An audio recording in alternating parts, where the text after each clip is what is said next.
Hi, grade 5. Welcome back to another reading of Lemony Snicket's file under 13 suspicious incidents. Today we are reading chapter 8. I will post the solution for chapter 7 right away so you can find out what the secret was in that chapter. Chapter 8 is called Midnight Demon. "Thank you for coming, Mr. Snicket," said the old woman who answered the door. I need hardly describe her. I had been summoned in a handwritten note on frilly stationery to come to a rocking chair store, the only one in Stained by the Sea. The place was called Cozy's, and in the window were 3 cozy rocking chairs gathered together in a cozy circle along with a cozy furry dog asleep in a cozy basket. And the old woman who ran the place looked exactly like the sort of old woman who would ask you in a handwritten note on frilly stationery to come to her rocking chair store called Cozy's because she had something on her mind that worried her very much. If you're still having trouble picturing her, it might help to know that her name was Thomasina Cozy. "Of course, Mrs. Cozy," I said. "This is a very lovely shop you have here." She ushered me in and gestured around her at all the rocking chairs. "I'm afraid it's a shadow of its former self," she said, using a phrase which here means not as good as it used to be. "In Stained by the Sea's glory days, our rocking chairs were the prized possession of anyone who liked to sit. Nowadays we have hardly any customers, and those who wander in seem to prefer stationary chairs." The old woman said stationary chairs as if it were the name of her worst enemy and offered me a rocking chair to sit in. I took a seat and moved back and forth without wanting to. I preferred stationary chairs myself. I like chairs and I don't mind rocking, but when the two are combined, it's seasickness to me. "Sometimes I think we should sell something else," Mrs. Cozy said, "but what else could be sold at a store called Cozy's?" "Blankets," said a voice from the back of the shop. It sounded like a young man. "Pillows!"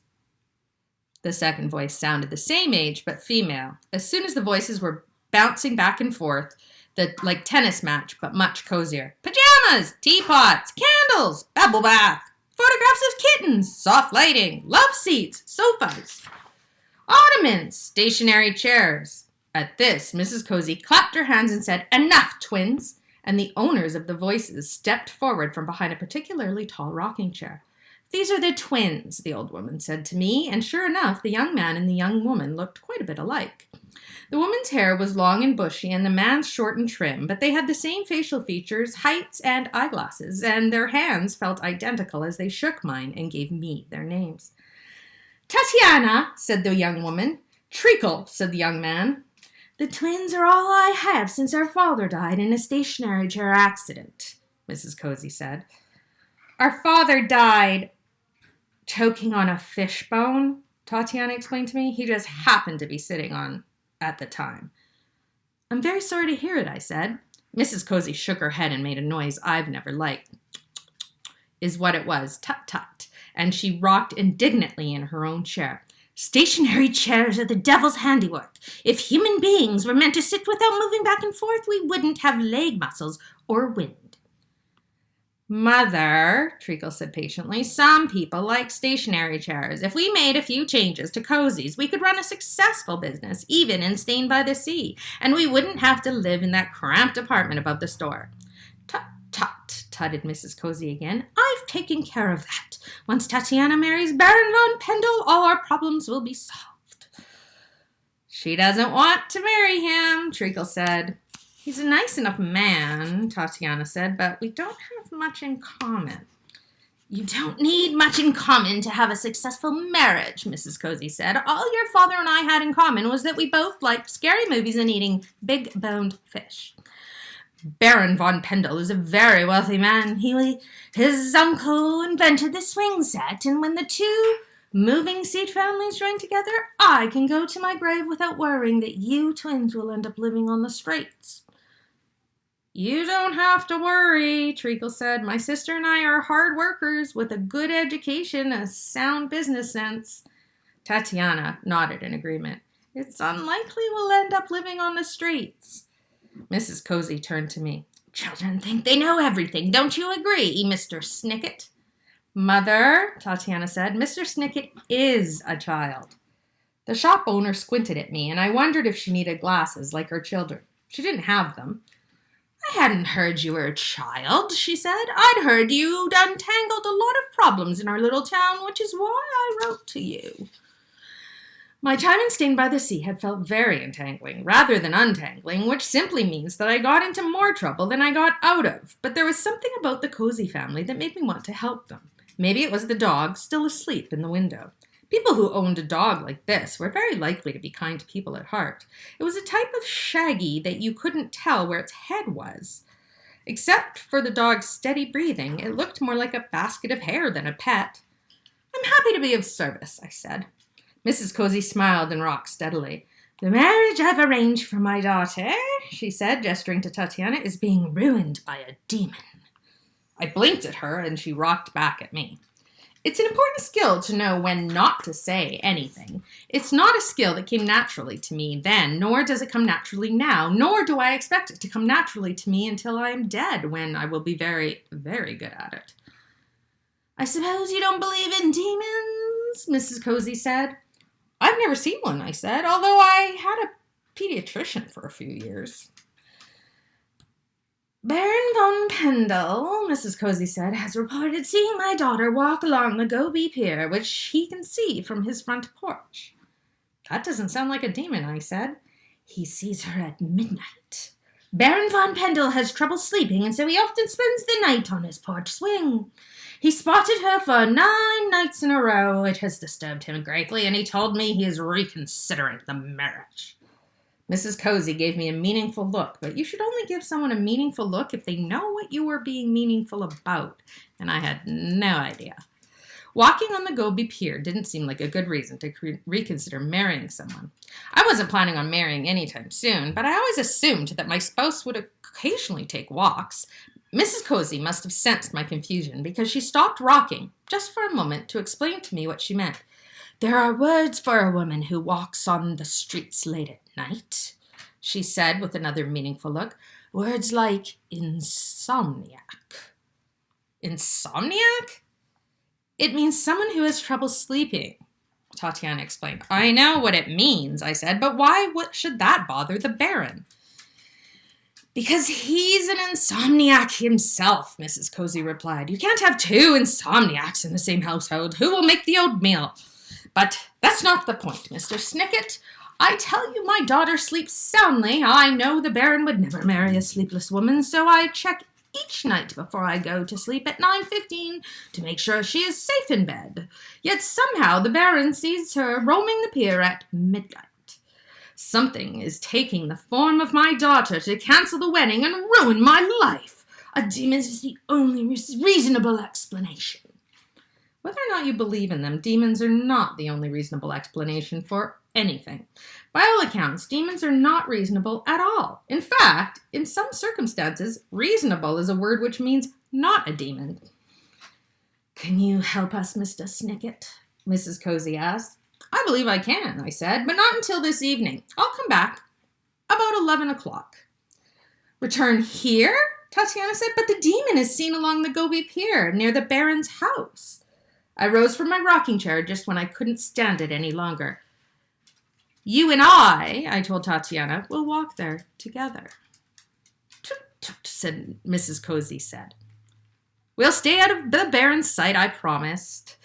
It's the only way to untangle this mess. Mrs. Cozy frowned. If you say so, she said. I say so, I said. And then I said, so long. Just as I hardly needed to describe what Thomasina Cozy looked like, I probably don't have to tell you that I suspected Tatiana of sneaking out at night and walking along the pier herself. She didn't want to marry Baron von Pendel and probably thought this was the best way to cancel the wedding. But there are books all about how wrong I am. I spent the evening writing up a report of a case that doesn't concern you and snuck out of the Lost Arms while my wild-haired chaperone slept. I hoped she was dreaming of buying a comb and that someday her dreams would come true. The night was chilly and misty, what Mrs. Cozy probably thought of as demon weather from all the scary stories she'd seen with her husband. I buttoned my coat and reminded myself always to be careful when eating fish. Mrs. Cozy greeted me at the door in the sort of nightgown you would expect. Treacle was in some bright red pajamas, sitting in one of the rocking chairs in the window, reading a book and scratching either the head or the tail of the dog. Tatiana had on a long dark coat and her hair tucked neatly into a woolen cap. With her hair out of sight, she looked even more like her brother, although Treacle was not wearing lip gloss. "Shall we?" she said. "We shall," I replied, and Mrs. Cozy told me to be careful and that she would be up all night worrying that she was going to bed.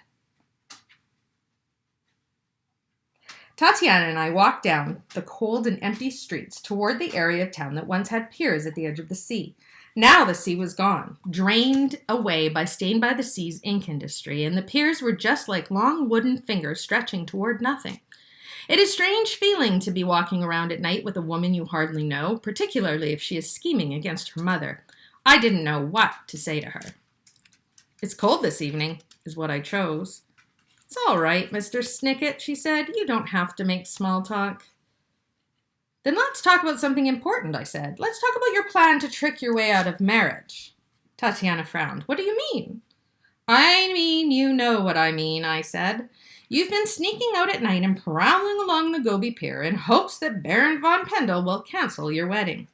Your romantic life is none of my affair, but I don't think it's right that you're tricking your mother." "I'm not tricking her," Tatiana insisted. "I'm safe in bed every night, as my mother says." "So you say," I said, "but we'll see what we see with you right here when I can see you." We'd reached the piers now, and in the darkness it looked like the sea might still be there, black and quiet in the night. I looked around me and spotted several houses with porches, although they were not close enough for me to see if they had swings or sleepless barons. I motioned to Tatiana, and we stood behind a deteriorating fishing shack. "I don't see any demons," I said. "I wonder if that's because you're here with me." Tatiana sighed and took off her cap. "I don't know what the Baron has been seeing on the pier, but it's not me. Maybe the Baron is making the whole thing up." "Why would he do that?" "Maybe he's happy living as a bachelor, swinging on his porch." "I don't think so. He seems quite eager to be my husband." "Much more eager than you are." "You're right that I don't want to marry him, but I was hoping to convince my mother to let my brother and me—" Here the shopkeeper's daughter gasped and pointed a shaky finger at one of the empty piers. It wasn't empty now. There was a tall, slender figure just out of the circle of dim light cast by a street lamp. There were 2 circles where its face might have been, reflections of the streetlight in a pair of eyeglasses. It looked like it was wearing a long black coat, or perhaps that it was just more darkness in a town with too much of it. "That could be anyone," I said. "A boating enthusiast, for example." The figure stepped closer to the street lamp's dim glow. "Anyone," I said, "with long hair like yours." The figure took 1 step closer and turned its head slowly. Tatiana screamed and ran away from the piers, her footsteps clattering on the cobblestones. I hurried after her as she gave out another cry, this one of pain, and I saw her crumple to the ground. I might have made a sound myself. Plenty of people make sounds when they are frightened. It's nothing to be ashamed of, and I don't have to describe the high-pitched wail of a sound I made if I don't want to. When I reached Tatiana, she was in something of a heap and breathing heavily. I looked back at the pier to see if there was a cause for any more screaming from either of us. The figure was gone. "Are you all right?" I asked. "Yes," she said. I tripped on my own panicked feet. How about you? I thought I heard you cry out." "I think it was a nightingale," I said, helping us up. "What was that we saw?" "I'm not sure," I said. "It looked like me," Tatiana said, looking at the empty pier. "It looked exactly like me. Do you really think it could be some kind of demon?" "I don't know anything about demons," I said. "I don't know why a demon would want to look like the daughter of the owner of a rocking chair store, or why I would hang around on a pier that isn't a pier anymore. But I do know that you have a twin brother with very similar facial features." "He doesn't have long hair like mine," Tatiana said, "and he's at home reading." "We can't be sure of that," I said. "We can't see him from here." "Well, let's go home," Tatiana said. "I can wash the muck off my coat and make us some tea." It was a quick if spooky walk back, and tea was already waiting for us at Cozy's. Treacle was there, in his red pajamas, with a steaming pot next to him in his rocking chair. "I hope your demon hunt went better than my reading," he said. "This book was just spoiled by the arrival of Santa Claus." "We also saw a mysterious nighttime figure," Tatiana said. Treacle raised his eyebrows. "Oh?" he asked. "Oh," I said, and knelt down on the ground. What's your dog's name, by the way? I meant to ask you, such a handsome specimen. We call her Tabby, said Treacle, but her proper name is Tabitha. Come here, Tabitha, I said. Come here, girl. Here, Tabitha. Here, dog. The lump of fur looked around, and as she approached me, I finally saw which end was which. But it wasn't the only thing I saw. The twins gasped, but then looked at each other and then at me with matching rueful smiles. You're very good liars, I said. That might come in handy if you really want to sell people photographs of kittens. But wouldn't it be easier just to tell your mother and the Baron that you don't want to get married? Easier, Trickle said, but not as much fun. Did you suspect? Of course he suspected, Tatiana said, but he didn't know for sure until you told him the name of the dog. Okay, I don't get it. Maybe you figured it out. I mean, I figured it's the twin dressing up as the sister, but where's the dog come into this? I don't know. I guess you're going to share your ideas and suggestions with me when you fill out your quiz for this week. Thanks for listening. We'll see you again soon. Love you.